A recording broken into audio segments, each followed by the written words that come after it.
Okay, I think we're all set. We are now live. Welcome, everybody.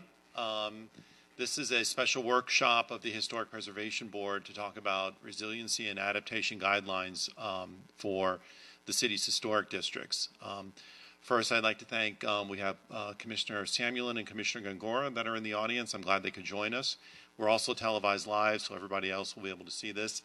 My name is Tom Mooney. I'm the Planning Director for the City of Miami Beach, and one of the divisions that I oversee in the Planning Department is the Office of Historic Preservation.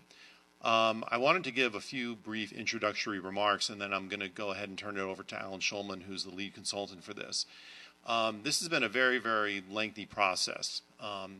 When I started with the city 26 years ago, and when I started with the city, Nancy was actually the chair of the Historic Preservation Board. And we used to meet in a conference room on the second floor of City Hall. We had challenges, and oftentimes people have asked me over the years, what are the biggest challenges facing the city? What are the biggest challenges facing historic preservation? And over the years, the responses have varied. Before I started with the city, the biggest challenge was getting the districts designated, getting people to buy into the concept of historic preservation, preserving our significant architecture. Then when I started with the city, the biggest challenge that we faced was protecting and preserving mid-century modern, post-war modern buildings.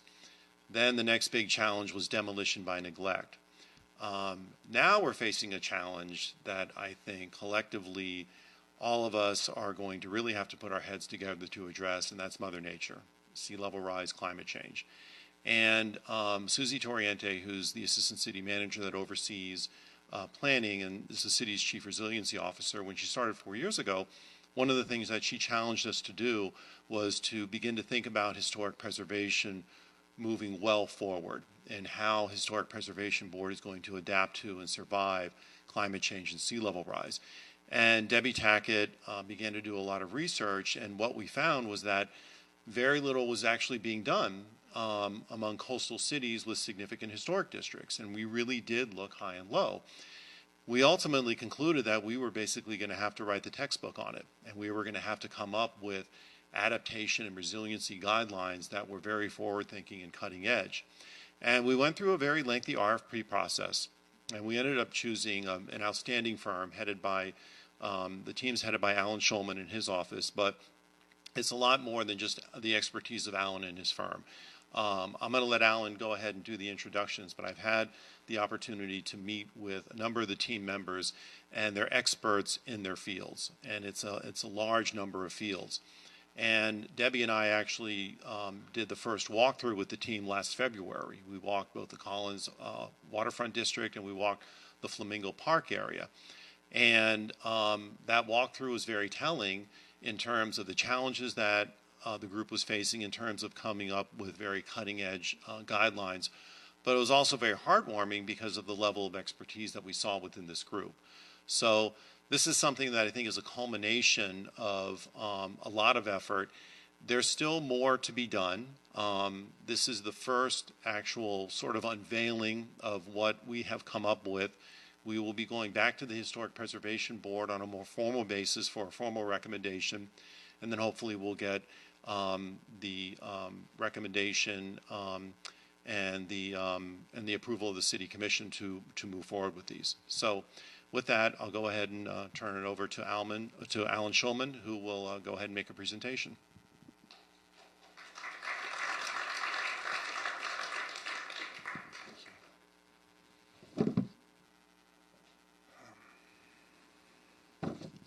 Well, thank you, Tom. I want to start by thanking the City of Miami Beach for the opportunity to work on this very interesting project, and the whole team at the city, Tom, Susie, Carmen, everybody, Debbie, for sure. Thank you.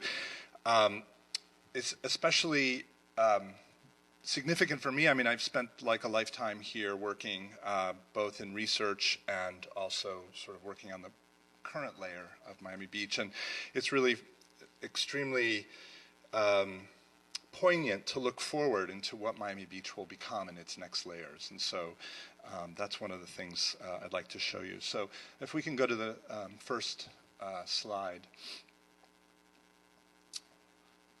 So, by the way, we have been, let's see, I think there's supposed to be a video here. If you could click, there we go. We've been working on this project for about 6 months now. As Tom mentioned, we started with a walking tour of both historic districts, both study areas, one in Flamingo Park and the other in Collins Waterfront.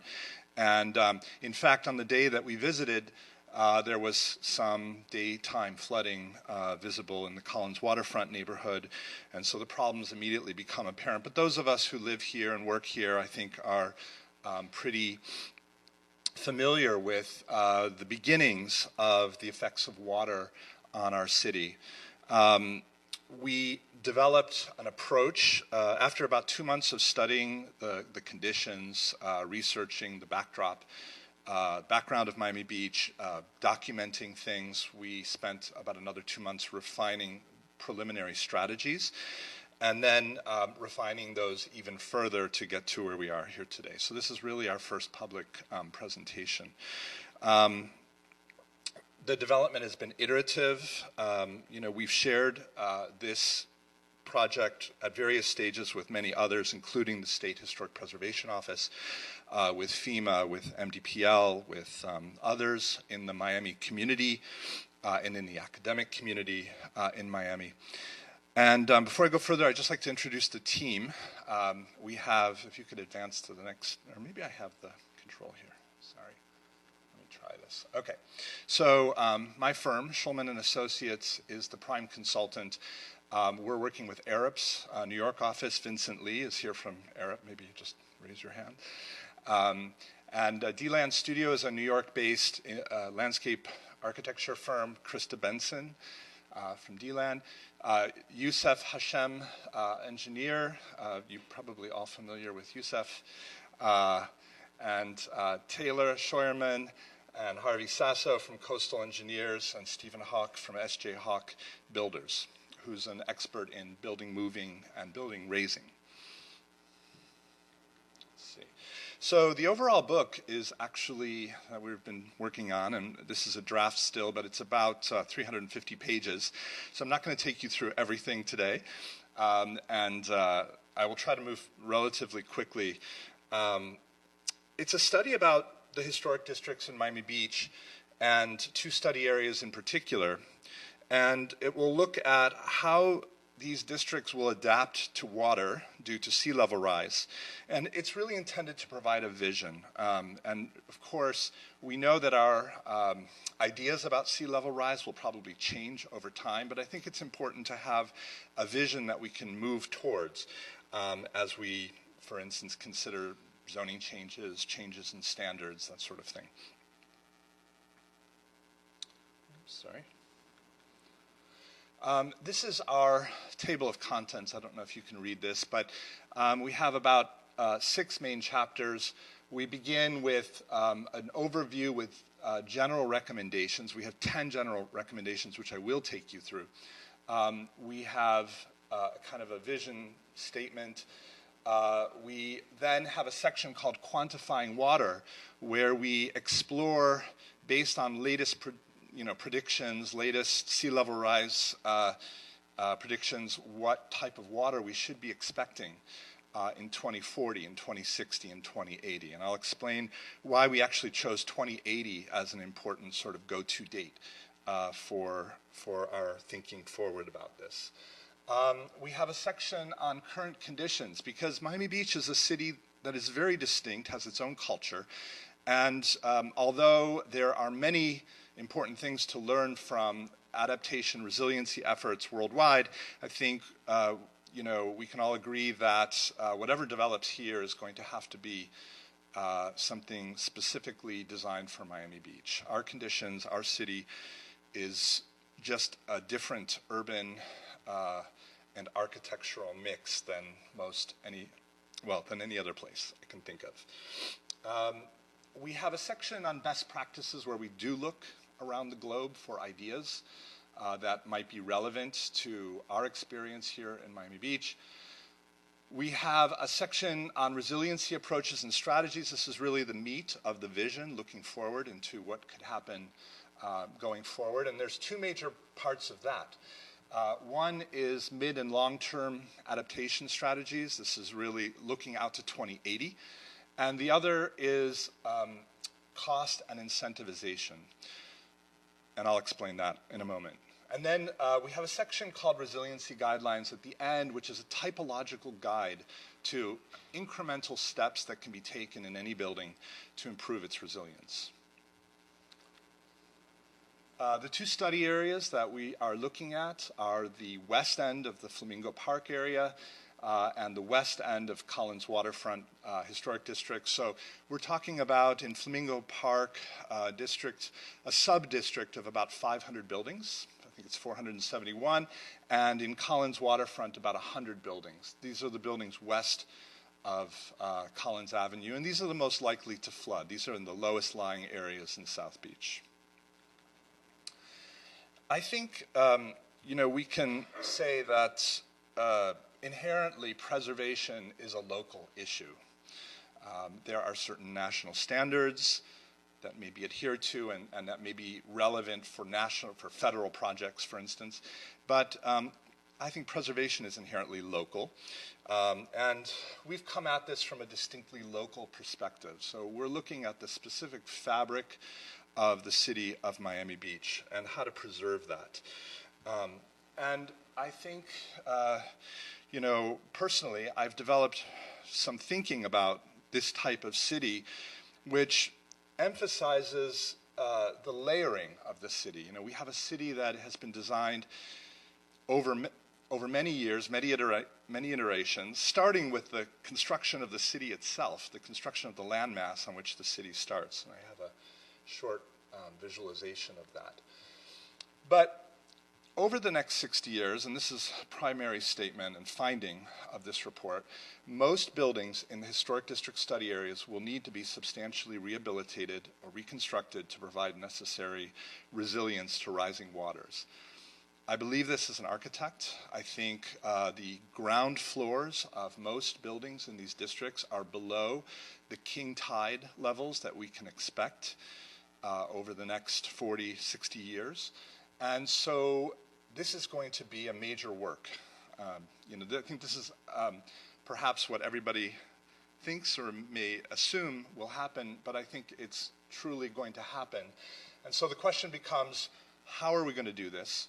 What type of city will result, and will it survive as a historic district? Our position, and I think our finding, is that these historic districts must survive.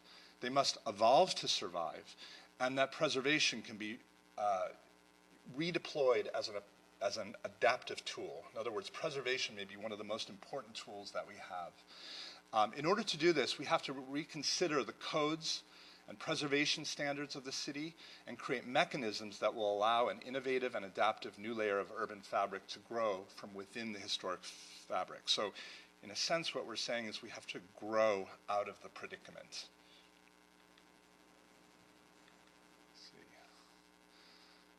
This is just a rapid visualization, but the source of the current predicament is that we are built on top of a wetland. This was, most of Miami Beach, including the area where the City Hall stands now, was underwater at high tide back in 1900. The city was raised. It was planted with a layer of grass and Australian pines to hold down the soil. And the first buildings were homes that came to populate this area. And then in the 1920s, we had larger apartment buildings. And then in the 1930s, we had different building types like urban villas and walk-up apartments. And in the post-war, we had catwalk buildings, and we had Rambler-type apartment buildings. Then we had the dingbats that are raised on columns over parking. These are the buildings that we find throughout the district. And then the district, from 1979 on, has become precious. It's become preserved. We're showing water coming and going, which I think could happen. So I think that layering is an important sort of backdrop to this study. And I just wanted to show a few quotes because I think these also help set a backdrop for our study. This quote by Gustav Aros, who's the president of ICOMOS, is very interesting. An important cultural value of the historic city rests precisely upon its ability to be in constant evolution, where forms, space, and uses are always adapting to replace obsolescence with functionality. This gives rise to the paradox, or perhaps oxymoron, of the concept of preserving the ability to change. I like this quote because it really talks about the necessity of a historic preservation district to always be in a state of change. It has to always adapt. It's not just the water. I think we know that here in the city because the district has changed. We've had different interpretations of it over time, and different economies, different economic conditions that have informed what it is. There's another one here by William Morris, the founder of the British conservation movement. If ambition pricked onto change, that change was of necessity wrought in the unmistakable fashion of the time. I apologize, this one's kind of in older English. But every change, whatever its history, destroyed, left history in the gap and was alive with the spirit of the deeds done midst its fashioning. The result of all this was often a building in which the many changes, through the though harsh and visible enough, were by their very contrast interesting and instructive and could by no possibility mislead. What I like about this quote is really it puts emphasis on the everyday history of buildings as well, not just the glorified history of their initial creation. And then finally this quote about Venice. Is Venice a precious heritage site to be preserved at all cost, or is the ecosystem of the lagoon too fragile to be disrupted in the interest of preserving a gaudy tourist amusement park? Venice, of course, has been both of these things for at least the last 3 centuries. The same tension guided internal discussions about adapting or not to contemporary infrastructural needs and desires. Myth can blind us to reality, but it can also move us to shape reality, and it can do both at the same time. And Miami Beach is built on myths.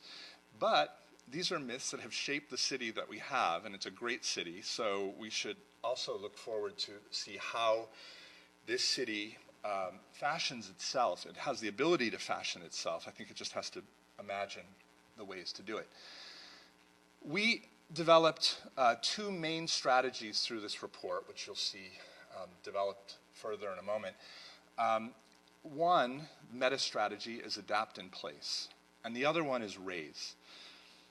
Raise is better known because although both of these strategies, let's say, are not consecrated by the National Park Service, they're not, most strict preservationists would consider neither of these, let's say, entirely acceptable ways of dealing with historic preservation, with buildings under historic preservation, because they require significant changes in the location of the building and the materials of the building, et cetera. So, but I think we're in a situation in Miami Beach where we have to now consider these new circumstances that we're in. And we're not the only ones. Of course, many cities around the United States are facing these same conditions, different types of cities, and cities are developing their own ways. You know, if we look at a place like Charleston, they're developing their own sort of way of dealing with water. And all the cities up the east coast of the U.S., the coastal cities are sort of thinking, or many of them are thinking through these issues. I'll go through the sub-strategies in a moment, but I think, both of these need to be considered moving forward. We have 10 general recommendations, which I'll briefly describe. The first is to continue to preserve. Conserve the urban and architectural character of historic neighborhoods, affirm the ongoing organic and human character of historic neighborhoods as fundamental to the city's identity, engage conservancy of place, cultural identity, and community as intrinsic values of preservation, take a broad and flexible view of what cultural and built identity actually mean going forward, and challenge conventional thinking about preservation and develop local historic preservation priorities. I mean, all this to say that I think that in Miami Beach, we have to develop a way of thinking about preservation that is expansive, that incorporates, let's say, the image of the city, also its texture, its fabric as a neighborhood, not just the preservation of individual structures. Number two is reconcile preservation and adaptation efforts. I'll just go really quickly and summarize these, actually. This has to do with going through city codes and building codes and systematically trying to reconcile them, and also moving zoning codes forward of the building code so that they are, right now the zoning code really incorporates very much about historic preservation. The building code is really the primary, let's say, instrument of resiliency, and I think the two codes need to start to overlap much better. One of the things here is to advocate for changes to the Florida Building Code, National Electric Code, FEMA's flood plain management. So this is, I think another smaller agenda that the city should advocate for what works for it with these larger national groups. Embrace incremental adaptation. Embrace an ongoing and dynamic process of learning, adjustment, and implementation. Take immediate steps to emphasize adaptation and resilience, but also adapt strategies that consider a mid or long-term approach in order to instrumentalize investment. Designate experimental action areas. So the two areas that we identified earlier in Flamingo Park and Collins Waterfront are study areas. We are recommending that you call these experimental action areas and allow new experimental zoning and preservation standards to take place there first so that you can see how they turn out and we can adjust and make constant revisions and adjustments to that. Develop a vision. So I think this is where, it's important that the city not just constantly respond to changing numbers, but have a kind of a pictorial vision also of where it's going, an idea that can help govern, that people could arrive at a consensus around to govern where we're going. And we should embrace the experimental nature of the current predicament. Incentivize adaptation. I think it's pretty clear that given the way our building code works, given the way FEMA works, that this will be an expensive endeavor. And because the primary mechanism for development in Miami Beach is individual property development, we believe that it's going to be necessary to leverage the economic vibrancy of the city. This is an asset that we have, to encourage developers to build and adapt a new resilient layer. And in order to do this, consider phased resiliency bonuses for adaptation projects.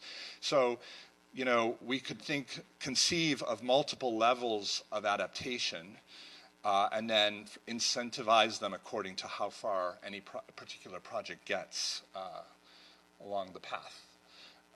Integrate public spaces and rights of way into the vision. So I think it's really important that as we're considering these visions, that we also consider the streets, the avenues, the alleys, the parks, all of the public areas. The vision can't just be about the buildings, because in fact the historic district represents, when you're there, it's the entirety of the space. It's the buildings, it's the context, it's the roads, it's the street furniture, it's everything, it's the trees.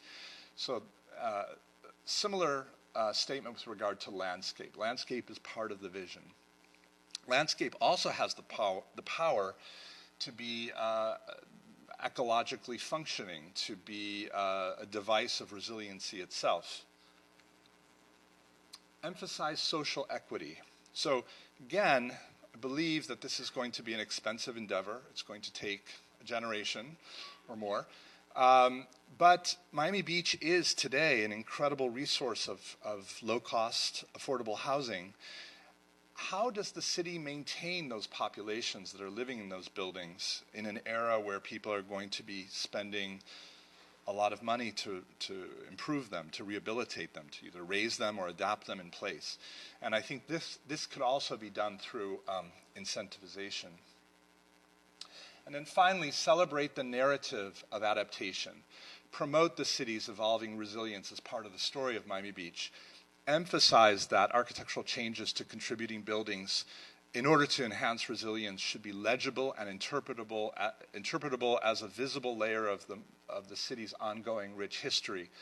Collaborate with city residents, professionals, and academic institutions in finding imaginative ways for Miami Beach to leverage its status as an adapting city and an intentional part of its identity. Celebrate Miami Beach's creative identity and cultural industries through art and placemaking initiatives, and highlight the way historic preservation frameworks are departing from museum city orientation and creating identity-preserving focus in resiliency efforts. So again, this has to do with the kind of the overall vision of what kind of city this will become. I mentioned that investment will be significant. Because of this, we believe that we need to think in terms of the investment cycle, in terms of 30, 40, 50, 60 years. And so for the purpose of this study, we've chosen 60 years as appropriate to look forward. I think if we talk really abstractly, 120 years is probably too far. I mean, I don't know what's going to happen in 120 years, and it's a bigger mental jump. 20 or 40 years, the changes will be subtle. And so I think it's hard to plan forward at that point. But 60 years, I think we're already going to see significant water effects. But the district can. The good news is the district can respond to those and can adapt. For the purpose of our sort of quantifying water section, we've begun, and this, I'm going to point to Harvey Sasso and Taylor from Coastal, who have really developed a way of looking at this and a way of calculating water effects. But we begin by following the Southeast Florida Regional Climate Change Compact recommendation that we follow the U.S. Army Corps of Engineers numbers for the near term 40, 50 years, and that we switch to NOAA high numbers at about 50 years. So we've done that. So we are looking at 1 foot of sea level rise by 2040, 2.3 feet of sea level rise by 2060, and 4.6 feet of sea level rise by 2080. These are the numbers that are underlying our calculations and our study. And if you begin to think about what this means, a 10-year rain event would bring, and all these numbers are in NGVD. I'm going to use NGVD as a standard throughout this presentation. This means that a 10-year rain event in 2080 will bring water up to 8.6 feet. A king tide in 2080 will bring water up to 7.9 feet. And a 100-year hurricane storm surge will bring water up to 18.1 feet. 18.1 feet. The average first floor elevation in the Collins Waterfront District is 5.5. The average first floor elevation in the Flamingo Park District is 6.5. These are extrapolated numbers, so we didn't get to study every building, but we can kind of understand the scope of the problem. So if we look at kind of a diagram that shows a building, a typical building, it's sort of a blend between Collins Waterfront and Flamingo Park, a 3-story building, and we could see that today, the darkest blue solid line is a king tide, so that is up to 3.8 feet NGVD. The 100-year storm surge is up to 13.6 feet. So that's if a storm were to arrive right on, like Dorian had arrived right into Miami Beach. So that already is a danger. If we look at 2040, we can see the water rising. At 2060, the water is into the floor level of a typical building, into the structure and into the floor itself. And in 2080, the water level is above the first floor level of many buildings, and the storm surge is into the second floor. So we're recommending, based on this, two major sort of ideas. One is that we establish a design flood elevation which would supersede, or let's say bypass, the base flood elevation, which is right now 8. And usually, for the purpose of everything we do here in the city, we say base flood elevation plus 1, so that's actually 9. We're recommending that we set a design flood elevation of 10, and that would guarantee that a floor plus the structure below that floor would be above, let's say, king tide level in 2080. And then above that hatched sort of gray area, that's where a storm surge could rise to. So that we're saying, I don't think there's a way to say we're going to keep that 100% dry into 2080. So we're recommending, as a second recommendation, 2 standards of resistance. That below 10 feet would be resistance. The floors should be raised. The buildings should be safe from periodic events like rain events, king tides, etc., sea level rise. And above, we should create a resilience zone where buildings would, in the event of a Dorian coming ashore, be able to accept that storm, have some damage, but would not force the loss of the building, let's say. The building would be reinforced strength-wise. Within that zone, it would have finishes that would be resilient or resistant to water, not drywall, for instance. And so there would be cleanup, but it wouldn't cause the loss of the building. So these are these 2 recommendations: design flood elevation and resistance versus resilience. Then we established a series of building types that are typical in these 2 districts. And it may not cover everything, but it covers most things. And it ranges from cottages at the smallest scale up to large multi-story hotels, let's say in Collins Waterfront District. And these types become the kind of basis for our work, for our identification of problems and solutions. And in this report, we examine those types, what is significant about them. This is, for instance, the side yard walk-up apartment type, which is quite common. To the right, you can see where those occur in both Flamingo Park and in Collins Waterfront District. And to the right of that, you can see some examples of this type of building. And, we have all of these. I'm not going to take you through those, but we have all of the building types documented in that way. And then we study where they occur, where all these building types occur within the district. So we have a sense for how the district is put together. And then we look at how form-making strategies, like on a double lot, making an L, making a U, making a C, a J, whatever, how those begin to occur throughout the district as well. So the building types are a little bit more complex than we're originally showing. And then we take this information for our 2 districts and we process it, and we came up with a kind of a hypothetical map that we've used. It doesn't represent any particular block, but it represents most blocks because, in fact, in Miami Beach, the mix of types is pretty consistent throughout the whole district. I mean, you have like almost all types on almost all blocks. So this is our hypothetical map showing both Flamingo Park on the bottom and Collins Waterfront on the top. We also look at things that we should consider significant in Miami Beach, specific building features that really help create the identity of this city. So, for instance, stoops or terraces. And just to make sure that we don't, we're not losing what's important in order to save, let's say, just the block of the building. Because some of these things are, some of the way that the building meets the ground, for instance, the patios, the walkways, these are all, I believe, also significant. We also studied the landscape to understand better what those features are. For instance, the little patios that are in front of buildings in Flamingo Park that are a historical feature of the city, but could also be redeployed as a resiliency feature.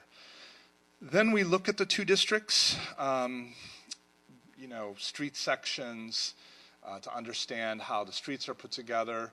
We do data analysis based on initial maps from the city of Miami Beach, and really looking at, for instance, contributing versus non-contributing, date of construction, first floor elevation, foundation type. Some of this has built on previous studies by Youssef Hashem, including, for instance, a raisability index, saying how raisable are the buildings in the district. Well, something like 65 to 70% of the buildings are technically raisable. Ground elevations around the district, so we can begin to see the variations, crawl space heights, building heights, etc. So we do this for both districts. This is our best practices section. I'm just going to show you one sheet, but we look at, for instance, looking at Venice, Italy as an example of living with water, at Darlington, Wisconsin, of raising interior floors, but there are probably about 30 in here from all around the globe. And we just picked things that we thought bore some relevance to our situation, of course.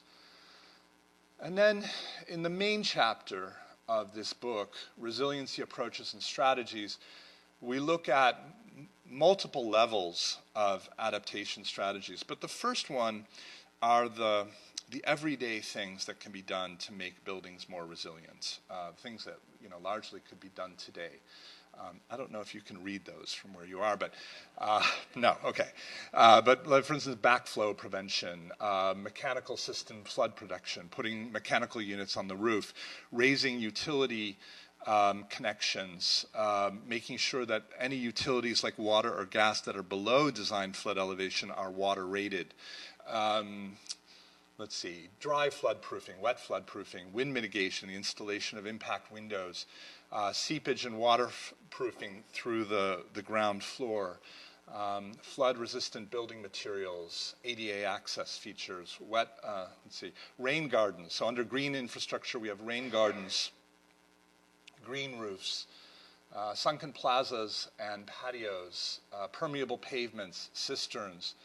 And under stormwater management strategies, we have blue roofs and injection wells. And then we have a section called future proofing, which has to do with, for instance, alternative energy, solar power, solar electrical, wind electrical, and recycling of water systems.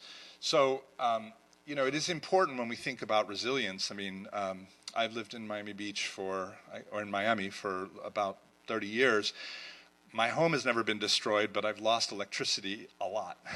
So I think the more that we can work to make buildings self-sufficient, the better we will be. This is a quick study of the back of the alley frontages of historic buildings to show how, for instance, these utilities could be raised onto platforms, how trash could be put into flood-proof containment, and how utilities that are on the ground can be flood rated. But the biggest part, or one of the biggest parts here, are the strategies. I mentioned adapt in place and raise. And so let me go into those in a little bit more detail. In adapt in place, we have three sub-strategies. Internal raise, meaning raising the floors within the walls of historic buildings. Adaptive use, which means saying that the ground floor of these buildings will become commercial or amenity uses instead of residential uses. A little quirk of FEMA's regulations are that commercial space can have dry or wet flood proofing, whereas residential space cannot. So that would allow the maintenance of the existing ground floor.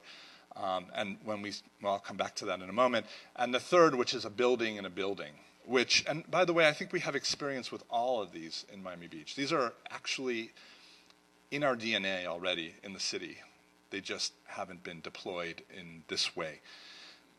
Under raise, we have two strategies. One, individual raise, so individual property owner raises a building. Another one raises a building, but this is all happening not according to any master plan, right? And the second, which is combined approach. So going back through these, this is how raising internal floor levels might work. You would keep the existing frame of the building. You would take out the existing floors. You would reinforce the frame, the skin of the building, and then you would build new floor levels inside of that. Now, again, this already happens in the city. We've seen this on many buildings. It works from the outside. The only issue is from the inside. The windows end up happening at strange levels. So, for instance, it's may not produce the most normative apartment. And we would recommend that in any of these strategies, the first 20 feet from the avenue be left at their current elevations. This is the idea of retaining the building, but upgrading the ground floor and converting it to commercial use. And again, this is for the city to code, but in our mind, these would not be, this would not be a Rite Aid and a Zara or something. It would be the same type of uses that are already in the small cottages along Alton Road, for instance, the dentist, the professional office, the architect, etc. They could be, you could loosen up the rules, or it could be live-work, for instance, connected to the floors above. So if you were to, and I realize that this would be very controversial, but it would be a way of just leaving the existing floors where they are and just changing the use. In any case, we recommend that the ground floor be reconstructed in concrete, because most of these buildings, the internal structure is wood framing, and that does not have those are very susceptible to rotting after being wet. The third strategy, perhaps also less practiced in Miami Beach, but practiced in many other places around the globe, would be to build a new building inside the existing building. This would allow for a new building that works unto itself, but pulled back from the skin of the existing building, which would also be left.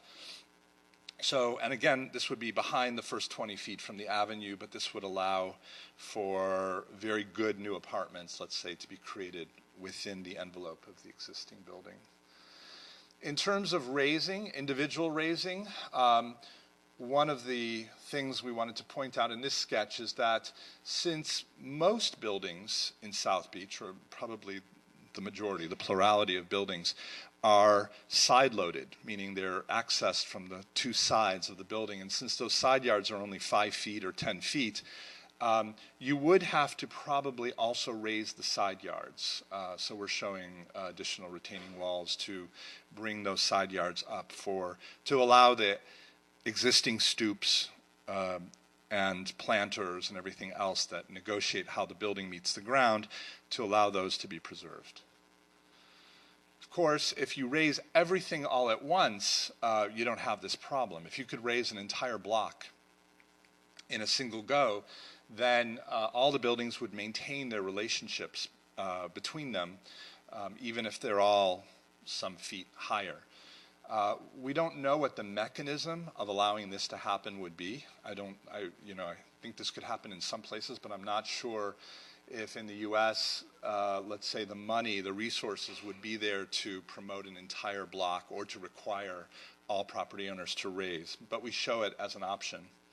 And just to differentiate for a moment between these strategies, I believe that adapt in place, by leaving the existing skin of the building, the existing stoops, the existing pathways, the planters, etc., at their existing level, I think it emphasizes an idea about the city, an idea about the character of the neighborhood, which would be maintained largely intact, while new things are happening inside and growing up through the building.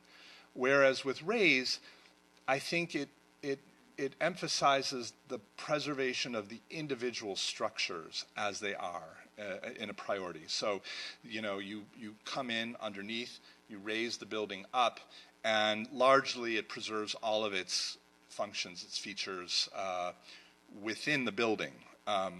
Although the relationship of the building and to the neighborhood and to its immediate context changes.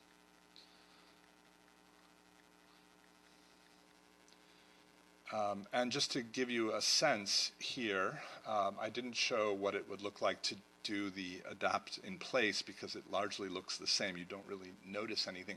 But in the raise, this is, for instance, raising buildings so that the ground floor would be at 10 feet NGVD. So that's about 3.5 feet higher than the current floor level of these buildings. And the pink represents that raise. And in this scenario, we're only raising some of the buildings. We're not raising all of them. This represents raising the floor to 14 feet NGVD. That might seem extreme, but that is what is allowed under freeboard. So this is basically including the freeboard elevation. I think it's logical to assume that if you were to raise your building, you would want to raise it to freeboard because you would want to do this once and have it in place for many years. We also looked at raising the building and then raising the ground at an intermediate, the site, let's say, at an intermediate level, so 3 feet. You raise the building about 8 feet, and you raise the building, the lot, about 3 feet. Now you can see here that the side yards are still raised the full height and would need guardrails because, you know, they don't want to fall off into the street or into the neighbor's property from these higher elevations. And here's a quick visualization of what these interstitial spaces, which are so Miami Beach, they're so important to the character of these districts. This is with, you know, for instance, a rambler on one side, a one-story rambler, and a walk-up apartment on the right that gets raised. This is where you have a one-story walk-up apartment on the left and a corridor-type apartment building that gets raised. And this is between a walk-up and a corridor, but apparently we didn't have oh, there it is. The walk-up is raised on the left. And this is between an urban villa and a catwalk building. We were just trying to show all the different conditions. Now, our report sort of projects all of these things objectively, but we have an opinion about this, and our opinion is that in the Collins waterfront study area, you should raise buildings. This is the correct place to raise buildings because the blocks are very short. There are not many buildings in a block. There's already quite a bit of diversity of height of buildings. And in the Flamingo Park multifamily district, you adapt in place because there the continuity of the district, of the character of the district is most important. These kind of low-rise buildings very tightly packed together across entire blocks. And then in the Flamingo Park single-family district behind Alton Road, that either strategy could work, raise or adapt in place. And then a second big area of this is the idea of cost and incentivization. We expect the cost to be high to do this, and so we think that the mechanism to get it done is incentivization. And we didn't get into the nitty-gritty of what that would exactly represent. I think that would be a political process and a city process. But we wanted to show a few different ways that it could work. So one way that it could work would be by transferring development rights. You incentivize, but you don't allow those developments to actually happen within the district. You require it to be moved, that floor area to be moved outside of the district, or Alton Road or West Avenue or 5th Street or something, to a not a historic district. There are many issues with this, including how that mechanism really works. Is there enough receiving area? Could those areas receive, and would that receiving area be attractive enough to build extra floor area in? The second option is what we call accretive urbanization at the rear, where we say, all right, let's create a zone at the back 35 feet of the lot along the alley and say that in that zone you could go up. You could come down to the ground and you can go up. The third is a stepped accretive urbanization. So we follow the current Miami Beach standard of line of sight, and we say that from the avenue, a person's perspective at 5.5 feet, opposite side of the sidewalk, you can't really see the addition. So that would also put most of the addition at the back of the building, but some addition at the front of the building. And then the last is spreading out any incentivized addition across the whole roof. This is, again, more controversial because I think it's more visible. However, it is done in many historic districts around the world. So this is just a quick visualization. This would be transfer of development rights with some question marks about where that would go. This is the 35-foot along the back alley idea.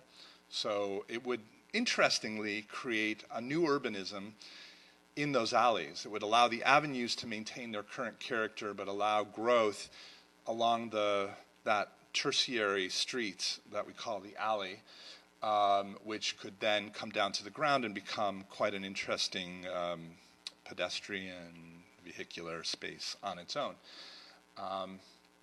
And by the way, when we shared this with the State Historic Preservation Office, this was the idea that they felt was also most workable. I shouldn't put words in their mouth, but this was our impression. This is the stepped idea, and this is the kind of spread idea. And if we look at it in a visualization, this is transfer of development rights. This is the back 35 feet. This would be a kind of a stepped articulation of building masses. But of course, when you see it from farther away and from a corner, you're going to see it's going to be more visible. And this is sort of more spread across the roofs of the building. And, you know, if we look at award-winning projects around the globe, we see quite a lot of additions to historic buildings that are visible. That taboo is really a product of the Secretary of Interior Standards, which really does not want you to have visible additions on top of buildings, and also does not want the elimination of any materials on the inside of the building. But these strategies are practiced in other places. And using this, to show you a visualization of what this could look like, this is adapt in place, let's say, with the streets as they are today. We didn't put landscaping in, sorry.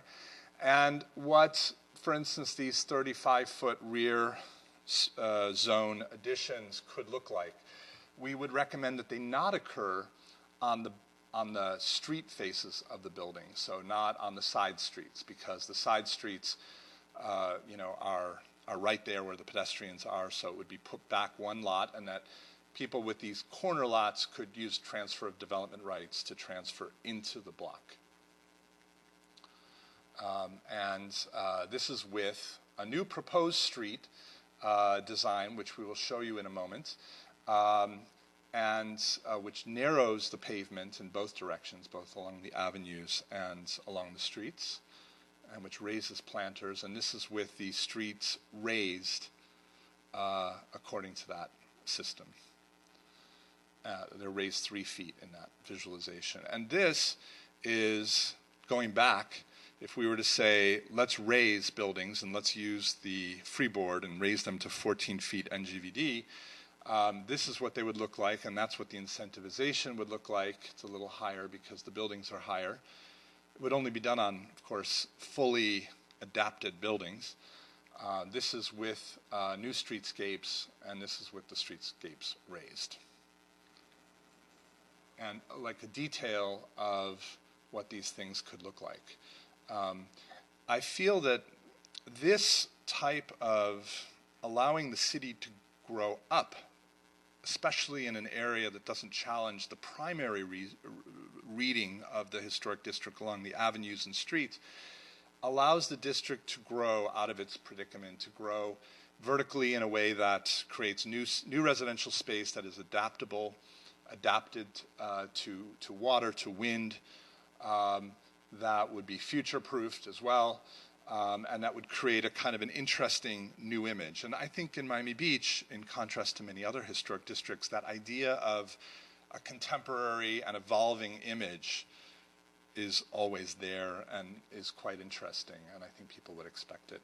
So I'm going to ask Krista Benson to describe a bit the landscape strategies and the streetscape strategies. Great. All right. Thank you. Hi, everybody. I'm Krista Benson with D-Land Studio, part of the design team for landscape architects. And we, as a design team, we feel strongly to use this moment to actually increase the ecology for the surrounding area.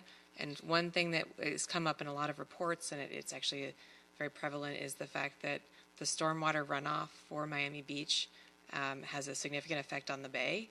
And this is a moment when this is being constructed that we really have an opportunity to have green infrastructure and rain gardens through the district on a larger level, and we think that this is an appropriate moment to include this as part of the plan.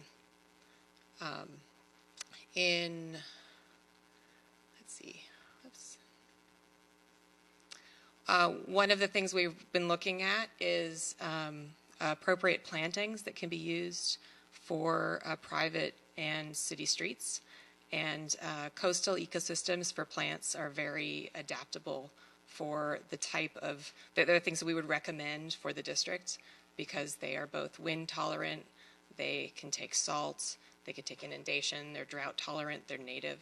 And so we've found a series of plants that fit into the categories that are currently used for both the city streets and for the private residences. For hedges and for shrubs and palm trees and canopy plants, and could also be used for green infrastructure.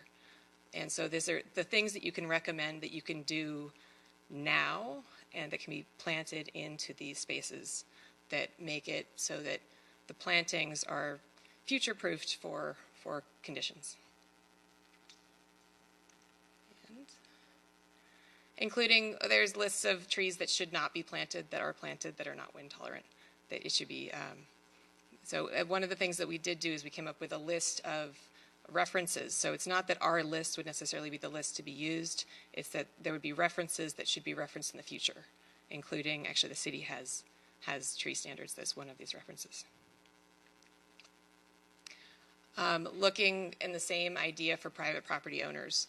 You can take the existing typologies of the spaces as they're used now, and you can have, instead of the patios in front, they can be permeable paving. They can be rain gardens you can have the hedge at the front, but it can have actually green infrastructure rain garden where there's more soil volume.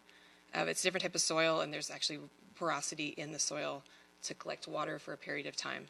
And so we will look, actually Arup did a study for us also of looking at if you take what is existing and you just make some changes to it, to the way it's actually built, we can deal with the stormwater standards, where we can deal with the first flush of water coming through.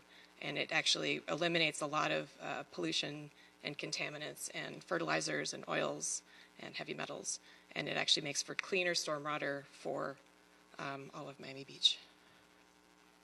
And it works because a lot of the lot sizes are similar sizes. You can look for there's a smaller building footprint, and there's a larger building footprint that a green roof would actually do the same thing. And there's courtyard buildings. So those are really the three types that we looked at. And so we have a series of recommendations for those three types.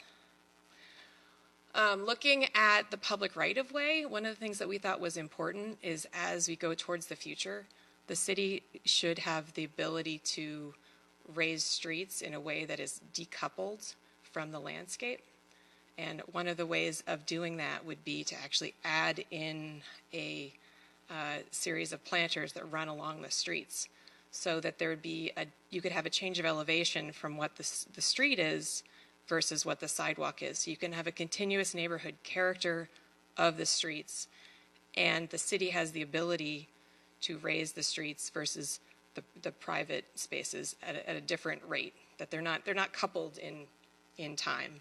And one of the ways to do that is that we have a recommendation to make the east-west streets one way to have more space, and then to add planters that would be large-scale planters that also could be green infrastructure along the streets.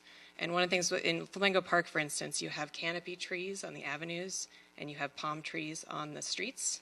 And you could make a planter, or we recommend having a planter that would continue that characteristic. And then if things raise over time, that the trees can remain, that you have you can have the street or sidewalk change grade over time, and then you have something where the actual character of the streetscape stays the same. So it's a way to maintain the existing neighborhood character. And so this is a plan showing an existing plan versus a proposed plan, where you can see the planters on both the avenue and the street. And I will give it back to Allan. Yeah? Okay. Thank you.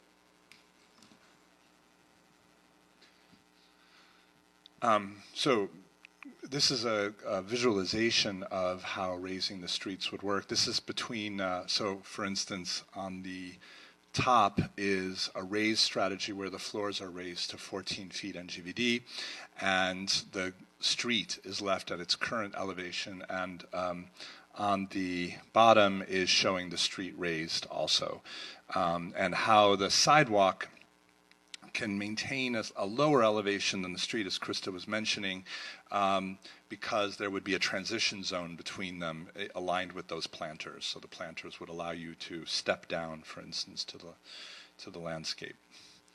And this is just looking at the same thing in the case of an avenue block. So you can see the new planters above, but the street is lower, and then the street gets raised on the bottom. And just some visualization of what these streets might look like at the lower condition with the planters in, but where the streets are at the same elevation as they currently are. That's the above image, and below would be the streets raised 3 feet with that planter system. The planter allows the trees, which have a long growing cycle, right? It might take 50 years to grow a great tree, to remain even as the road is constantly changing around it. And then just going back to our visualization, sorry, the alligator's still there. This is the idea of, let's see, what renovating, rehabilitating, improving those buildings, then rehabilitating the streets, and then eventually raising the streets could look like overall. And this is with the adapt in place version.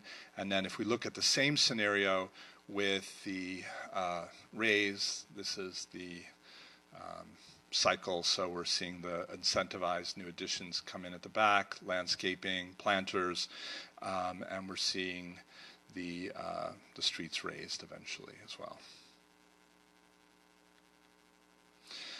We have a series of specific recommendations at the end of this section, and I will try to just briefly go through these. One is review historic designations. So we think the city should go through all of its historic designations and make sure that they are broad enough, that the reason for designation, the reason for its status as historic is broad enough to accept its resilience, its eventual adaptation. Select a strategy, a resiliency strategy. So we think that, for instance, raise and adapt in place are both good strategies, but they shouldn't be used together. I think you should either allow raising to happen in a district, or you should allow adapt in place to happen.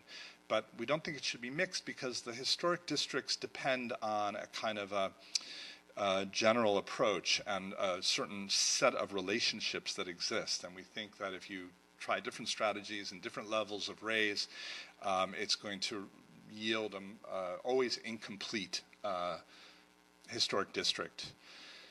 The third comes from experience abroad, but it's develop a tiered preservation model.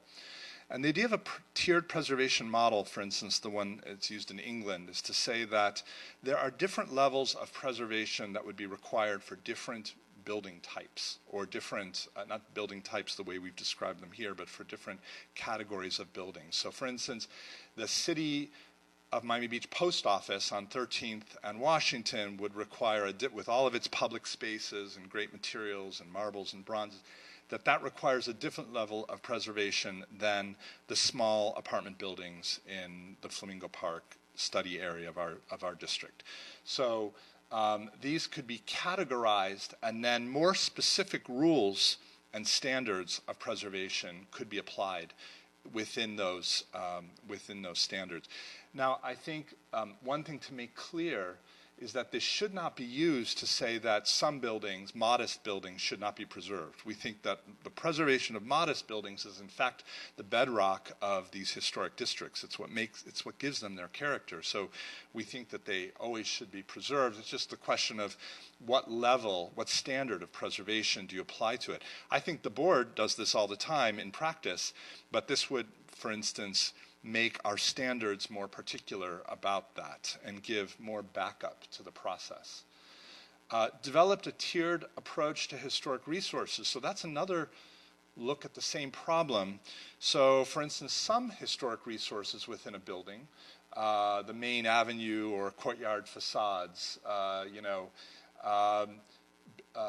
built-in exterior stairs, historic signage, those are, I think, more important than, for instance, the interiors, non-public interiors in particular. Public interiors are more important than non-public interiors. Again, you all do this all the time anyway, but I think this would, for instance, if we could tier historic resources, we might have a better series of guidelines. Develop a resiliency design standard. So that has to do with saying, if there are going to be incentives, what are the thresholds for those incentives? What do you need to do to reach an incentive? To what level do you need to adapt the building? And maybe there are many intermediate levels. Maybe putting in, strengthening the walls and putting in impact windows would be one level. Perhaps bringing the entire building up to code would be another one, etc.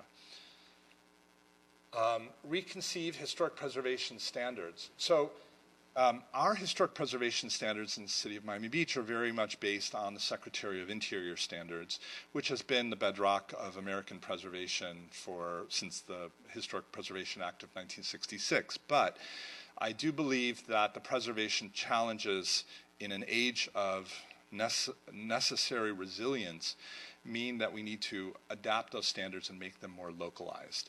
So I think we need to look at those standards and say, each one of them, and come up with our own variant in most cases. And there's a few specific recommendations here as well.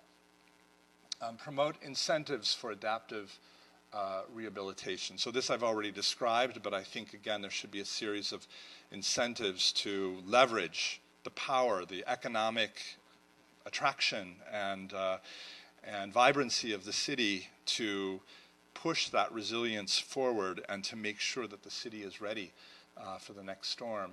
Develop a resource vulnerability index. This is being done in some places, and I think this would be a good thing for Miami Beach. In our database, historic properties database, to also identify vulnerabilities, either properties that are at lower elevation, properties that have other vulnerabilities. I think these could be tracked. Unify resiliency and preservation review under the Historic Preservation Board. So we think that the HP board should be the primary board reviewing adaptation procedures because it is equipped to understand the effect of those procedures on these historic buildings, and that we should, and I think it needs to be under one authority, let's say. Develop threshold documentation. So if we imagine for a moment that we are in a pause where the city around us is about to change as we adapt, buildings, we should document the city as it is right now. We should do a digital documentation. We should have very detailed drone aerials of the city. We should do LiDAR imagery of the facades and of all the relationships of building. We should create a digital model of the city as it exists, which would be a baseline against everything that happens in the future. So we would understand, both for research purposes, but also so we can understand how the city is changing. Negotiate programmatic agreements. So this is being done too, where states and preservation authorities are negotiating with the federal government, with, for instance, the National Park Service, certain programmatic agreements that say these approaches are acceptable under federal guidelines and therefore would render a project appropriate for federal tax credits, which could be a large issue with some projects. But it's a way, I mean, if we think about our historic districts in Miami Beach, we have thousands of historic buildings. And so, if each one of these, as they come up for, let's say, adaptive rehabilitation projects, needs to go to, through some federal process to get a federal tax credit, I think it would be too much. So I think the idea of a programmatic agreement might encapsulate some basic ideas that the city and the federal government, state historic preservation officer could agree to. Develop a community adaptation fund, so perhaps some monies from the permitting process, et cetera, could be put into a fund that would allow adaptation of other properties. Establish a consistent standard for building raising, so where we are raising buildings, we should raise them to a consistent level, I believe. In that sense, I'm not sure the freeboard system is the appropriate system, because the freeboard system basically sets a base flood elevation and says you can go up to 4 or 5 feet higher. But what if you are, if in a historic district where consistency is important, I think setting a standard and saying, okay, we're going to allow 3 feet of elevation or something like that would be most appropriate. Mitigate building code compliance with standards for new construction. So one of the issues that many people find when they go to adapt a building is that they get caught in this web of bringing the whole building up to current building code standards, and it's very expensive. Now, on the other hand, most of the things in the building code are resiliency also. They are the things that the building code requires, like dry floodproofing or wet floodproofing or hurricane resistant windows. These are also resiliency things. So I'm I have a sort of equivocal idea about this, because on the one hand we want to make it less expensive to adapt. On the other hand, it would seem maybe counterproductive to do some adaptation and let's say not strengthen the building so that the winds won't knock it down in the next storm. So I think we have to think larger about the problem. We have some suggested land use regulatory changes here. I won't go into those, but I think you'll have a copy of this going forward. So these are the basic sort of recommendations. And then finally, the last part of our report is just a kind of a toolbox for individual building types, where we say, okay, you have a side yard walk-up building. All the general adaptation strategies are available to you, but perhaps some of the other strategies are not, would not be appropriate. So this matrix generally tells you which of these strategies would be appropriate for which building types. And then we basically have a section where we look at the building types under various strategies and see what the pieces of the adaptation would look like. Do you do dry floodproofing? Do you replace the windows? Do you raise electrical, etc.? And how do you do it? So this is, again, kind of a toolbox for property owners and maybe for the city to understand how this might apply.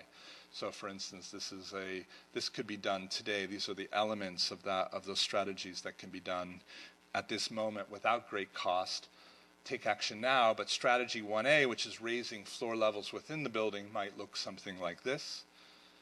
And adapting the ground floor to commercial use might look something like this. We know we're going to have to, for instance, provide ADA access if we have some commercial uses, and probably a new ground floor slab. This is really the building within a building strategy 1C.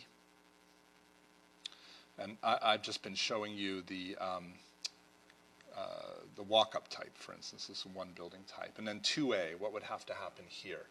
So it's a menu, basically guided by individual building type. And that is our presentation. Thank you very much.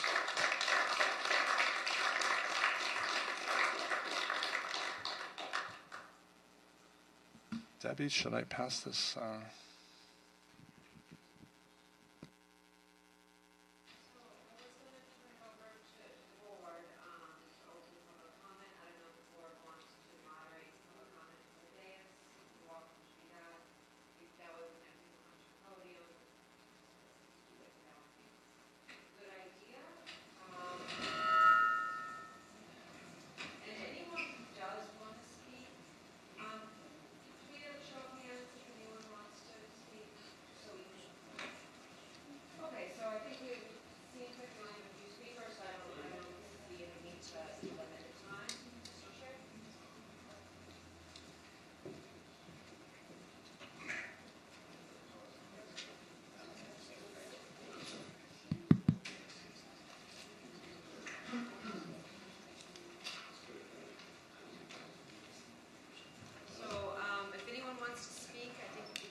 Okay, we're going to see if we can get everybody seated, and then we'll get started.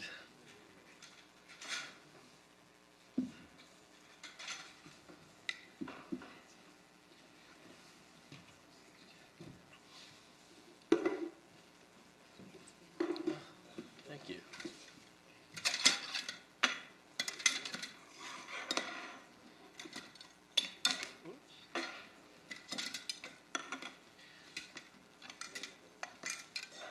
So first, for those of you who are new to a Historic Preservation Board meeting, welcome, and we appreciate your coming at this hour of the day after a long business day to hear this important presentation.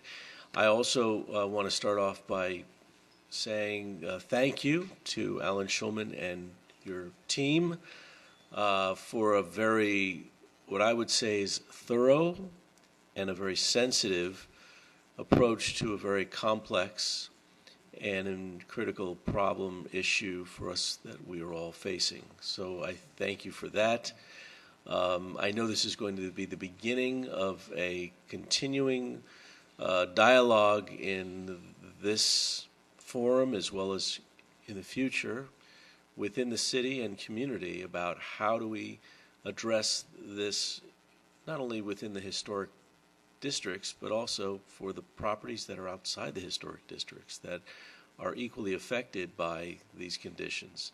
And perhaps the historic districts will be the starting point for creating some of the programmatic decision-making that needs to be done to adapt and to become resilient in how we approach these issues. So that's just my thought process as I see what is unfolding. And I look forward to reviewing the full report, which I understand has a lot of detail and information in it, before we have a further conversation about this as a board for our own recommendations to be made. So without further ado, what we're going to do is have public comment, and everyone who wishes to speak on this, certainly we would welcome your comments. We are going to have board comment preliminarily today, and we are certainly going to want to have some dialogue with Allan and his team to the extent to answer questions that may be raised by the public, as well as some questions that have been raised by the board. And I also, would want to thank our staff, Debbie Tackett and the team, and Tom, your efforts and time that you've spent devoted to this, which I know has been substantial over so many years, but now we're facing the reality, and so everything comes to a focal point, which today becomes that beginning point. So, members of the public that wish to speak, is there a sign up that has been created, or are we just going to come on up? I recognize this face for many years. This is a question for Allan Shulman. Thank you so much, Allan, and your team for a really fine job. It's hard seeing what was up there, truthfully, but I'd be interested in seeing the printed report. My one question, and this is really something that I think you all are going to be discussing at some length, seems to me the very first step is something that Allan mentioned about doing a digital map using drones and LiDAR. And I don't know whether you want to ask him later for more information about that, but it seems to me you have to have a starting point, and that seems like the logical starting point. And I'd be interested in hearing more about how it can be done, how it can be archived and used. It's a good question. Allan, would you like to address that for the commissioner? Well, just briefly, the technology for this exists. I know we have it at the University of Miami. I'm sure other universities, FIU, UF, also have this technology. I'm sure there are professional firms that do this, and I think that this is a way of creating, again, a baseline documentation that, in fact, it's interesting because we don't have that right now. The districts have changed a lot, even in my lifetime here, and we don't really have a sense of how much or where or what's changed, et cetera. So I think doing this would be a great first start, and then it could be constantly updated. One could create every 10 years or something like the census, kind of an update that would, so we could see what has changed. Perhaps architects, developers would have to submit some documentation that would automatically update the survey. But anyway, I think this would be a great step. And I know, speaking for us at the University of Miami, and I know Rick has been a big part of this. We're using this technology around the world. I think in Colombia and Cuba and elsewhere. So I think this is very doable. So John and Rick, I know obviously in your academic world, creating this baseline is a critical part of how you compare the past with the present and the future. And I know that when we've been sitting here as a board, there have been many times that we don't have the history. It's lost, and we try to replicate it by going into the annals of history with the archives, and it doesn't always as good as our staff and Debbie and company are at creating and finding the history. It doesn't always come to us as clearly, and so we're hard pressed to make decisions about how to deal with that, whether it's by preserving, replicating, and making sure that we do the best we can. So I don't know what your experiences are and what you think is the best way to approach and tackle that. Well, I completely agree that this is the appropriate starting point. In fact, the visual record of where we are now is something that, yes, we can scan it, and those scans need to be worked by hand. There's a craft behind it as well. It's not just a press a button and you get you get where we are today, and you can look at that. I mean, the example of Notre Dame is a good one, where they have a point cloud, and within that point cloud there are many, many pieces that they have to kind of interpret still.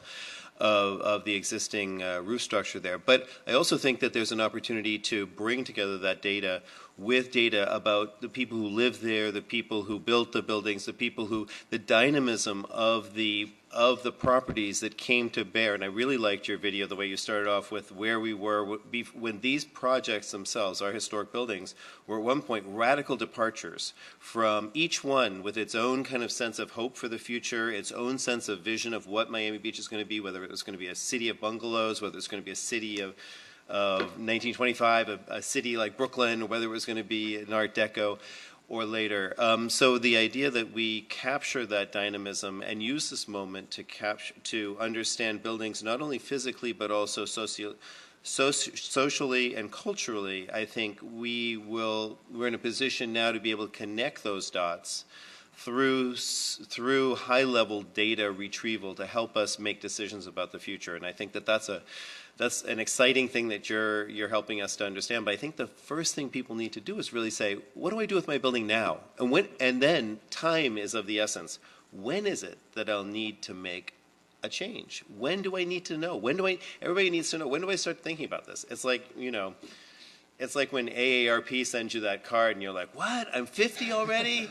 It's like, wow, when did that happen? I haven't started to think about things like that. But it's really, I think AARP has arrived for our buildings, and we need to be able to, and what you're doing is really helping us. So.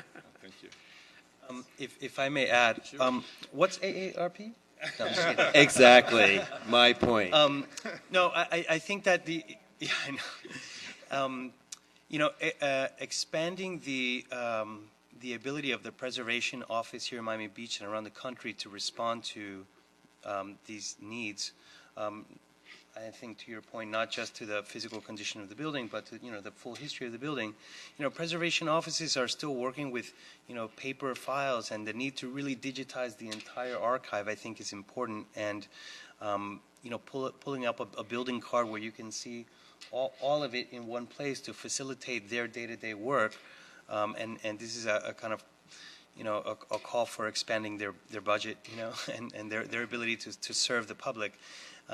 And I think that it is really important to develop new standards. And we often work with the HAB standards, and they're not quite there yet, but they're looking at rewriting and expanding the way that buildings get documented. And something we often think about is what's the right criteria for documenting an urban space, an urban environment. And I think that the Historic American Landscape Survey has some language on that, but it's not there yet. And I think it's very exciting what you're proposing here is the Department of the Interior should be aware of and needs to be more nimble and needs to be able to adapt. I think there's also a benefit to having a digital scan of the built environment as a kind of baseline for post-disaster, like the day after the storm, get the drones back out there, and city managers can very quickly assess where the trees are down, where's the damage, how much did the water come up this time, and very very quickly assess and collect data that then we can take action on. So I think it's a great question, and I think it's hugely important to have a very thorough documentation, and to have the kind of user interface so that the Historic Preservation Office can readily access and share data as needed. By the way, I've heard Miami referred to as like the new Rome, because so many architects come here now to travel to Miami and Miami Beach to study the place, right? We are like the object of a lot of research that is happening right now, and I think having resources that are available for this, we have at University of Miami, we just had a group from Harvard and Columbia, and there's a group coming from Germany, and this is really interesting. And I think not only is it about giving things to them, but when they do research, that could be added to these databases as well, right? That it could be an ongoing effort to compile more and more information. So I think it's a starting point, though. Great. Yes. Jack Johnson. Your address, I think for the record. 10th and Jefferson. Fantastic. Thank you. In the study area. Thank you for coming. I think that in a city like ours of privately owned historic buildings, financing is an extremely important question. And one of the things that was suggested that might help in that regard is transfer of development rights from historic areas to non-historic areas of the city. I'd also like to comment on the notion of utilizing the alleys as a place for new development. Our alleys have an important function in our city. They're used for garbage collection, for alternate sources of getting from one place to another, either by foot or by car. They are used for private parking, for the buildings along them.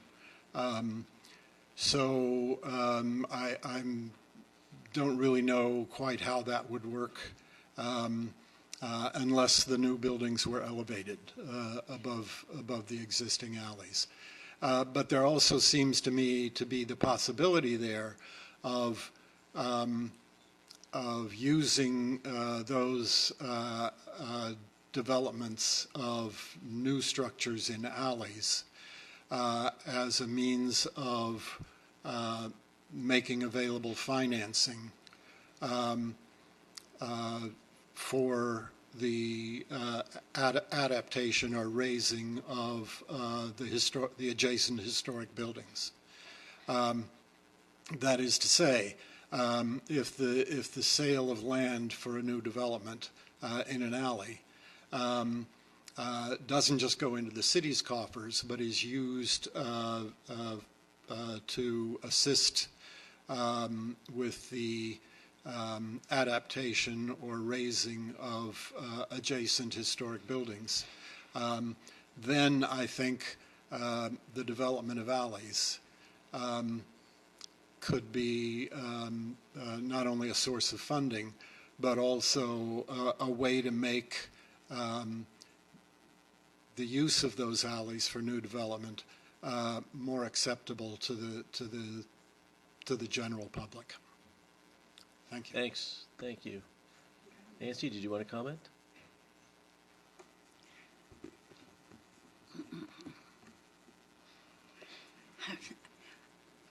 I have to, Ed, am I there? Yeah. You're there. I have to first of all congratulate you, Allan, on your brilliance and what you bring to us all the time, and even especially with our built environment. Allan is one of the few people in this city who get it, and when he builds it so that it respects the city. Which brings me to my thought. I feel like I'm at a tale of two cities. All the people who are here and the people from New York, welcome. We always love your input coming here because you were way ahead of us in this subject. But I sit here and listen to it, and I've listened to it for the past 40 years in this city about how we're going to do this, and we had almost gotten there. We were getting there when the district first started. But as time goes on, I fear that it's slipping away. When I listen to you all talk, I wish that you were the ones who were moving the direction of the city. But that's not what's happening. Instead of the things that I've heard, I see the opposite happening in this city from time to time. And we could be doing better, but we're not. An example is where if a building is going to be demolished for a purpose. The sentiment in the city of, I hope it's not the majority, but the sentiment in the city who are in charge, who can do things and make us better, seem to go in a different direction. The height has become the biggest vision in the city. Build it higher, build it higher. Will be better if we build it higher. I didn't see one building higher in Allan's dissertation. I didn't see it. I keep waiting for it. I keep waiting to see it. But every time I look, there are forces in this city who are working in a different direction, and we will never get to what Allan is talking about, what all of you are here to hear about. We're never going to get it until we realize that historic preservation really has a value. Historic preservation is still like a stepchild in the city. And until we get the thinking, until we elect people who understand how you make a better city and better historic districts, and stop with the demolition, stop with the raising the heights, stop with the add-ons that are totally inappropriate. Till we stop that, we're never going to get to what you're doing and what you're saying, which is just the heart of this city. We're like the tale of two cities. There are those of us who are trying hard to keep it, and there are those of us, those of them, I can't put myself in that should be educated somehow to understand and realize what we're trying to do here. And that preservation fits in with sea rise. It does, but we don't do it. I have yet to see one golf course being changed to be a collector, a water collector. We've talked about that for 3 years here already. I haven't seen anyone do anything positive to enhance the preservation ethic that we think we have and need to have and hope that we will have if more Allans come to the city and tell us how we do it. Thank you. Thank you, Nancy. Are there any other members of the public who would like to speak on this? Yes, hi, Daniel Seraldo. On behalf of Miami Design Preservation League, I wanted to thank Allan, Shulman, and the whole amazing team that's here for meeting with us a while back meeting with the advocacy committee a while back to review their plans. The study took a little longer than we had hoped. I remember probably 5 or 6 years ago when we came to the commission asking for resiliency guidelines, and it did take longer than expected, but I think it was worth a wait. I'm very interested to get the book and read through all the 350 pages, and I bet it's going to be a bestseller in Miami Beach. I think there's a lot of really interesting concepts. I think the idea of a menu was mentioned of different options, and really the next phase, I think, is for the public and the different communities to digest all the possibilities and sort of decide what paths the different areas would like to take. Just a couple of things. There was a point made that there should be a consistency of where the building's floors are, but actually, as someone who lives in one of the study areas, I'll tell you that these buildings don't have floors that are all at the same level. If you walk from building to building, and if you look at the tops of the buildings, they're all at different levels. Some Art Deco buildings have 3 steps. They're next to buildings with 2 steps, and there's a 5-step. Then there's one right on the floor. So I actually think that will work in furtherance of this idea that, different buildings will have their different adaptation strategies, and that the actual level of the building, it doesn't all have to be like a Haussmann Paris. There are variations which I think will benefit the districts given their historic typology.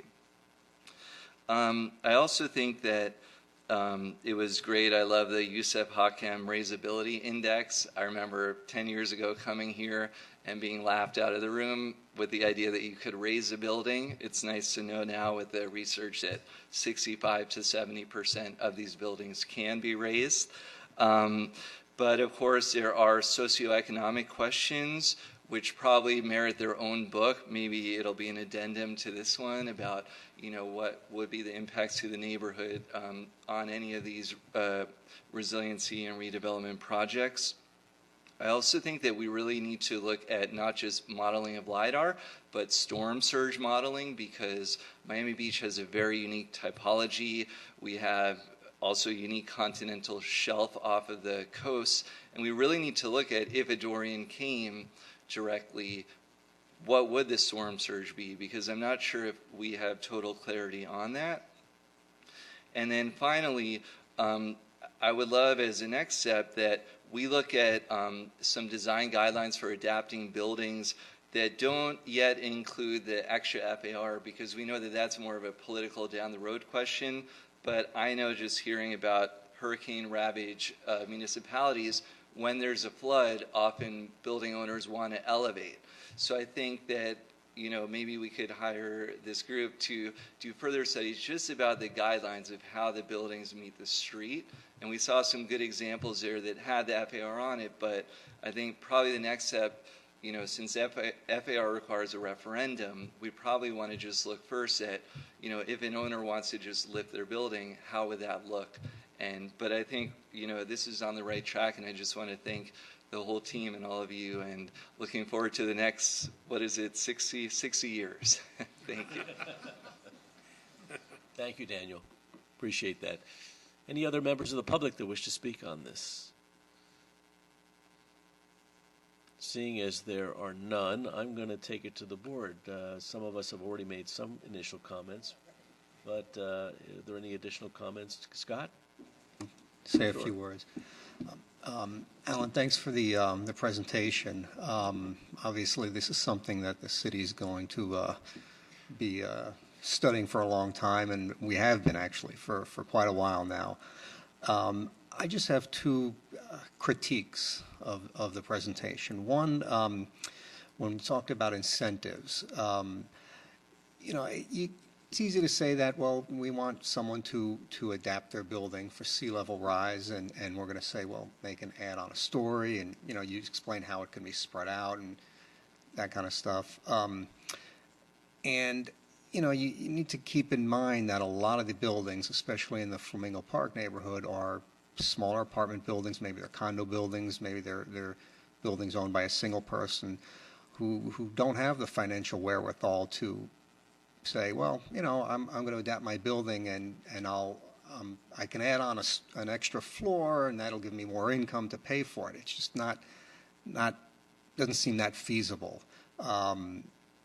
So I think moving forward, I think a lot more you should maybe explore financing options a lot more. I think that should be a big part of your work. Because you started out the presentation saying, it's not going to be cheap to do these things. So, and you mentioned that a few times. So I think you really need to kind of explore that quite a bit more.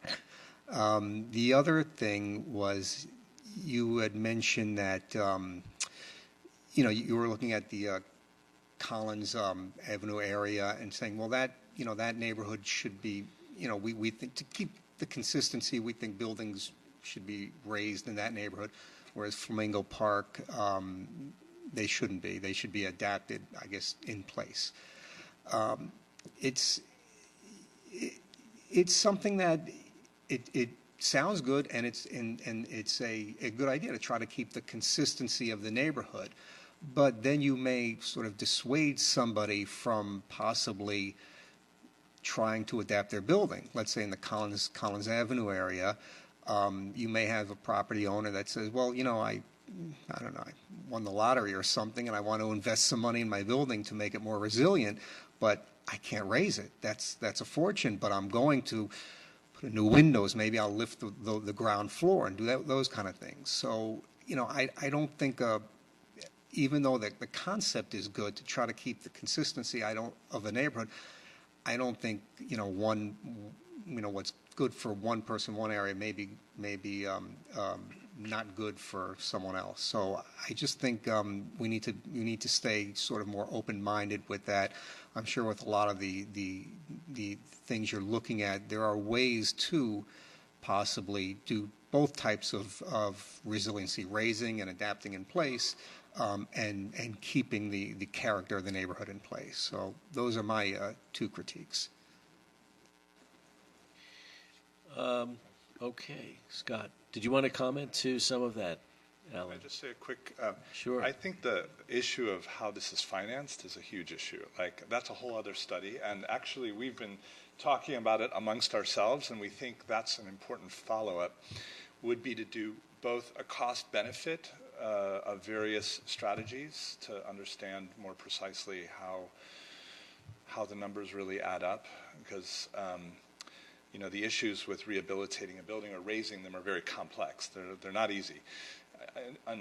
Under any scenario, they're not easy. But I think with waterizing, they're going to be even more complex. So we were thinking that that would be an important next step, would be to look at the financial options and this cost benefit. And Harvey, if you want to say a few words.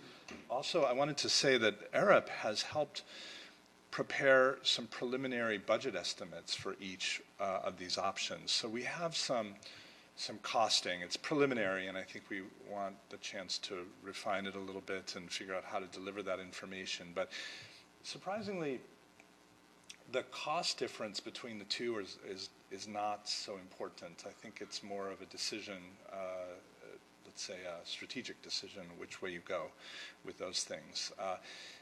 It may seem cheaper to raise, but of course all the building code revisions that have to come behind that are huge also, which they are for adapt in place as well. So, but anyway, Harvey, do you want to? So, Harvey Sasso, Coastal Systems. So we've been working closely with Allan, and we've had many of these discussions on exactly that point. And it was a little bit outside of the scope of what we've been retained to do, but we actually were running some numbers, and we were looking, as we mentioned, Arup has been looking at the cost to raise the buildings.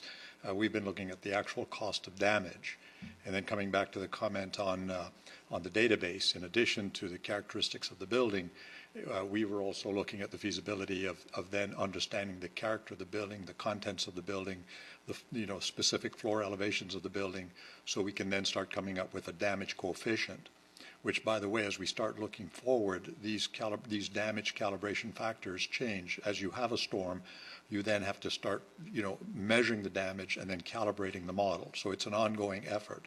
So this GIS database and this information is not just from a historic architectural perspective, but it also starts building into the value of the building, the potential damage of the building, which we've been talking about, and we're going to go back to the city once we got through this and talk about that in a little bit more detail to perhaps augment the work that's been done. But as we get into those damage coefficients, you then can start looking at what the cost would be to raise it and what the cost would be to modify it.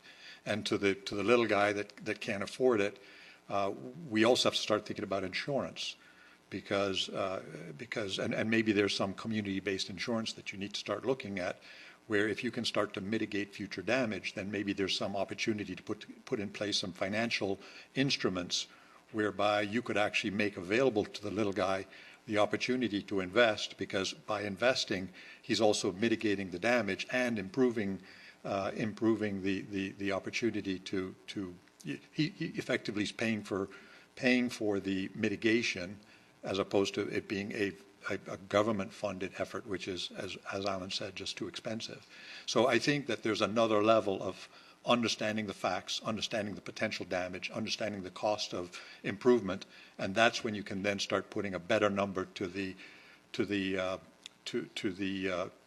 benefits, or to creating the incentives, which then goes back into how you write your code in terms of what incentives. If you can increase the elevation and convert it to commercial space from residential, maybe that commercial space has more value. So that's an incentive. By adding the added building, by understanding the cost, and how much more building do you need to add to create the incentive.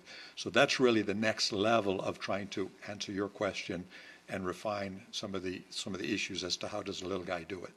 And we've talked about it, so thank you. Kirk. Can I just add to that? Oh, yeah. Okay, so my name is Vincent Lee. I'm with Arab. We've been support. Can you hear me now? Perfect. Closer. Okay. Perfect. All right. My name is Vincent Lee. I'm with Arab. Been supporting the Shulman team on the engineering side. So behind all of the scenes of the typologies and strategies, we've assessed what are the different engineering strategies from the building systems and from the site systems that need to be deployed within each of those strategies. And then within each of those typologies and within each of the scenarios, we estimated a cost. Right. So Allan already alluded to this cost in terms that was part of our scope of work. In terms of the cost, what we did was we said, well, what would be the cost to make this building resilient in terms of flood protection, in terms of moving the utilities? And then in some of the scenarios, in particular the adapt in place and the raise scenarios, those triggered code compliance costs, right? So then we have another category, another layer of costs. And then, as Allan alluded to and mentioned, we also have this layer for sustainability, right? So if we're going to future-proof these buildings, we then have another category of costs. So when we do have a report, when you see the report, you'll see what the costs are, and it is in every meeting and every call that we had, we talked about, okay, now we have the costs. What's going to happen? How can we then influence the adaptation guidelines? How can we influence policy? And I think from our standpoint, we took a look at, there's things that can be done in terms of assessing vulnerability and risk and prioritizing the buildings, and then seeking ways to maybe find alternative delivery and other economic means in terms of cost-benefit analysis. But I think the costs are there. You'll see that the take action now, the costs are much lower because in general, they did not trigger code compliance costs.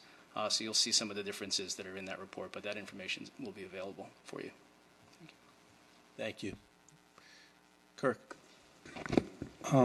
So this issue, we've been having workshops across the city, discussions, city staff coming out, talking about sea level rise, resilience, projections.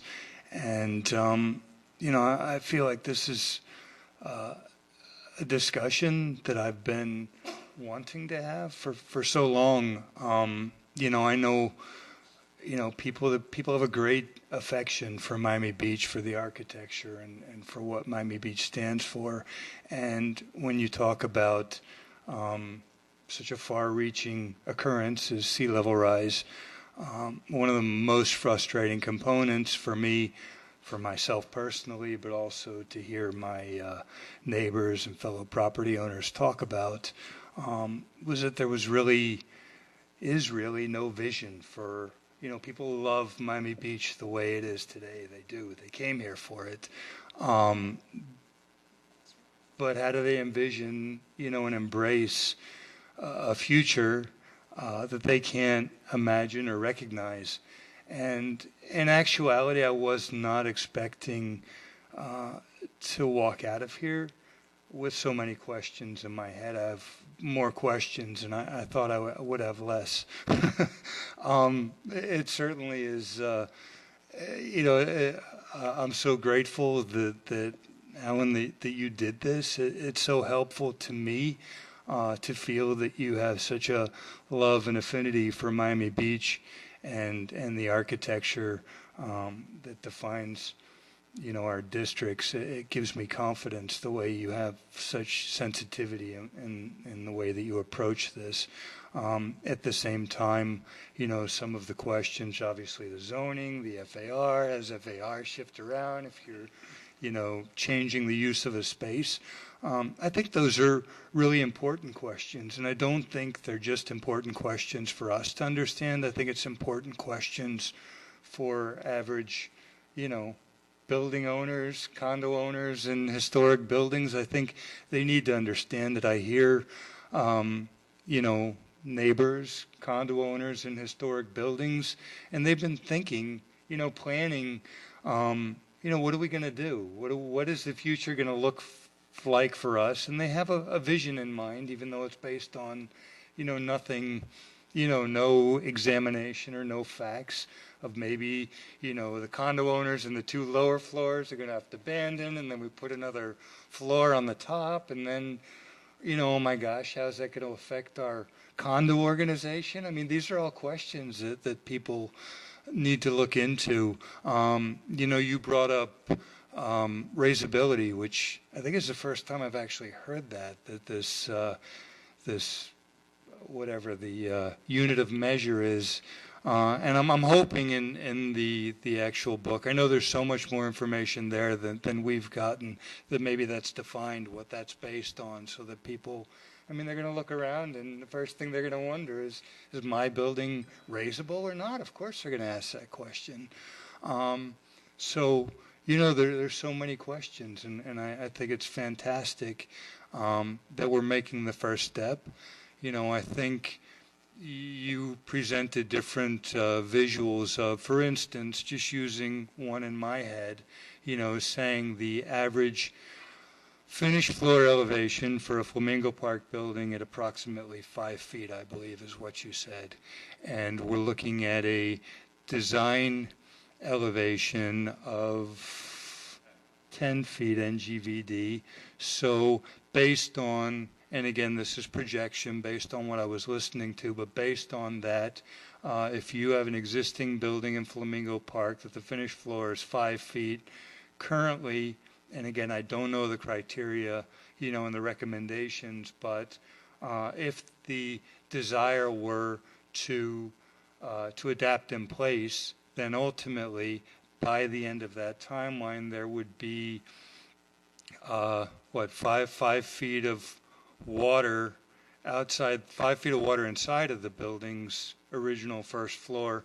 And, right, am I correct in that?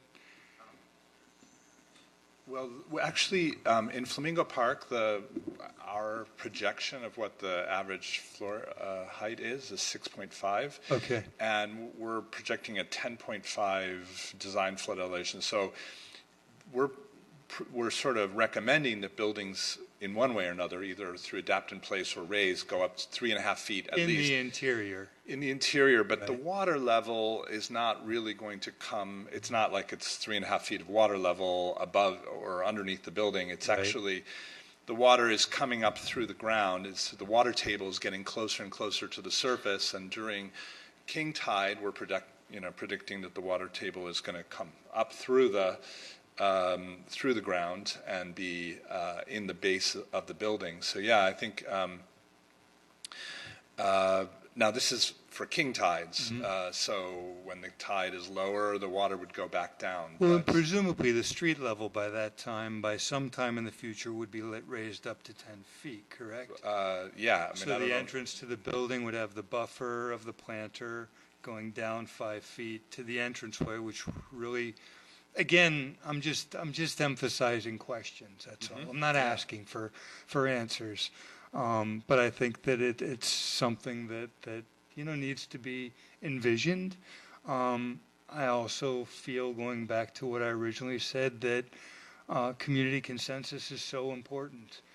So to me, it's so important that the community is able to envision what the future may look like, and to have a voice in shaping that, so that it's something, ideally, that they actually, even though nobody is excited about sea level rise, maybe they can, generally speaking, start to embrace the future at the same time, and what that's going to look like, and also maybe in the end the consensus it is different for different neighborhoods, and each one may approach it in a different way.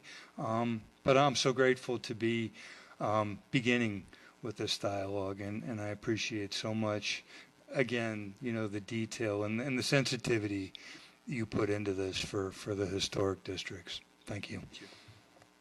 Thank you, Kirk. Jack? I think it was a very good report and a very good start. However, I'm an advocate for Mid-Beach, and I've tried 2 or 3 times now to create either certified historic houses or a historic district or two in Mid-Beach, and I've run up against Stonewall in the city. People have told me this would never pass. We're not for preserving historic single-family houses outside of the historic districts. Everything needs to be focused on complex conglomerations of historic buildings in the rest of the city. We don't even have a leg to stand on. We have one or two certified historic houses in a huge area of 40 blocks. To my way of viewing things, our area, the whole area, is very historic. We have some extraordinary examples of architecture from many different styles, and no one seems to care about single-family houses in Mid-Beach. And it's a political thing, I guess. Two of the former commissioners who are leaving told me point blank they would never support, and I could never figure out why. It's beyond me. But we can't even get to the point where we would consider, what do we do, raise buildings, evacuate the first floors. And we're in a very low area relative to the coast as well. Where I live, I don't have a drop of water ever. Never have. No, the street is not raised, perfectly dry. But I lost a BMW 2 years ago on August 1st because I drove 1 block down my street and it flooded out. That was the end of it. So I do see there are terrific problems in different areas, but I think we should try to look at the city as a whole and not just concentrate on areas that are now designated historic districts, because there are many other places and many other superb buildings which have no protection at all of any kind and don't even rise to the level of your consideration yet. So that's my main concern. But you did a great job today. Thank you. So I guess in closing, this is the beginning of the dialogue within the boards and the city, which is starting with your study, your report, because the viability, affordability, the insurability, the financeability of our historic districts depends upon the hard work that you and your team have started and will continue to do for the benefit of all the communities. That, to me, is the starting point, and why I think preserving the history becomes that beginning point at which we then have to look at the rest of the city to determine how those criteria can be applied across the board to protect and to preserve and to sustain what we have, which is so precious to us. So, I mean, to me, I think we realize how important this task is for us here on the board, because we must preserve the historic fabric of the city. But we know that whatever we do here is going to then be the springboard for what is going to happen throughout the entire city, and we need to look at it from, I know financeability was one of the important things Scott mentioned and that has been addressed. It's critical, because unless there's a financeable mechanism, it's very hard to move the barometer of progress, and we need to be able to have that translate into increasing the value of what is historic so that it can justify us making sure that we preserve the historic fabric of the city. So, but that's for another day. I mean, it's a very complex issue, but it's something that I know, and I appreciate the fact that you've already been sensitized to it.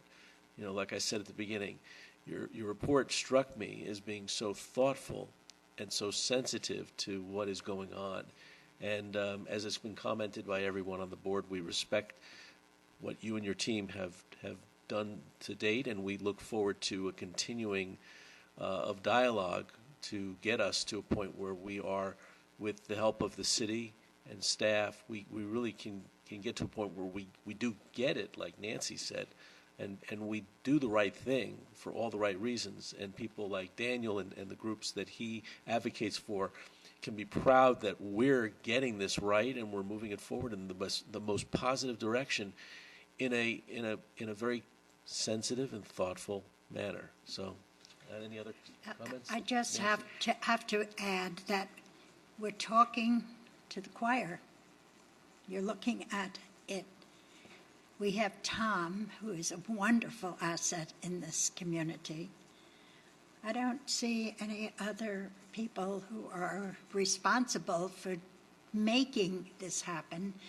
And I would like to suggest that at some point there be an educational, positive, forward-moving program that can educate our